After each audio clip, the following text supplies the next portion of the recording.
That's a nice job in this film. I mean that. Thank you. You reach, I don't want to talk cliches here, but you reach some kind of emotional depth in this movie that we haven't really seen you in. Oh, thanks. Do you feel that about your character?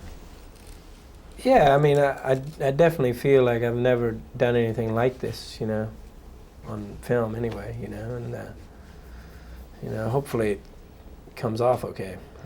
Yeah. Yeah. Golly Moses. Do you feel that going in? That this is a tough one to pull off? Or? Yeah, I thought it was definitely a hard thing, you know. I mean, it would be one thing if we could do the whole thing and it could be like, you know, I could be funny, you know. 'Cause then I'd feel like, oh, okay, you know, now I could probably pull this off. But to be like, you know, to have all that dramatic stuff to do, oh my goodness, it made me quite, you know, respectful of the genre. Yeah, but you're working with really good dramatic actors too, and a director who really knows what he's doing. Well, you know, they asked me to cry. She says, which eye? She's amazing. She can cry buckets on camera. Unbelievable. Yeah. She can just call it up just like that. That's pretty astounding, especially when you're there to see it happen. Because a lot of it, I mean, I understand, and I realize a lot of it is fake and turned on in movies, but a lot of it is not.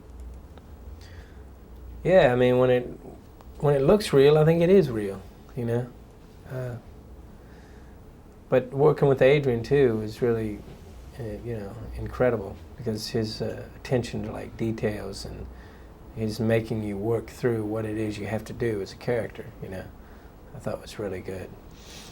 Redford too, you know, it was great. He's so cool. Very cool. He is so aloof and effortless. Yeah. Does he seem that way when you're working with him? Yeah, I think aloof is probably, you know, he's hard to get to know. And yet, you know, so fascinating all the time. Yeah. It's like you see his wheels turning. That's what he does on screen so well, you know, you can just see him thinking, you know. I've found myself, you know, particularly with doing Cheers, being very capable of looking like I'm never thinking, you know. But, you know, to do something like that, I think it's really extraordinary. You know, this has probably come up today a few times, but this is maybe the first movie, mainstream movie that I've seen and that I can remember where they don't deny the fact that men get aroused in movies. Do you know what I'm talking about? That men actually have erections. And in this movie, you know, they do some kind of subtle things with that.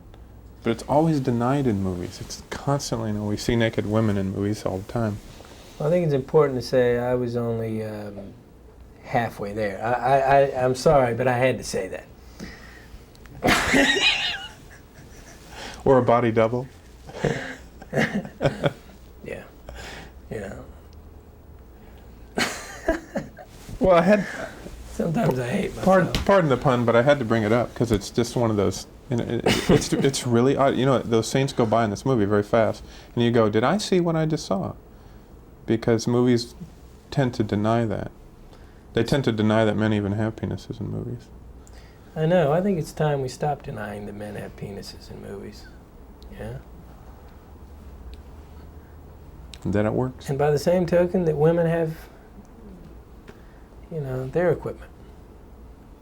I think in general, just sexually, we've been way, way, way too repressed in this society. Definitely where I grew up and the way I grew up.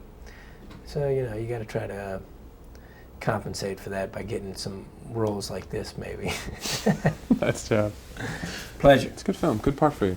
Thanks. Yeah.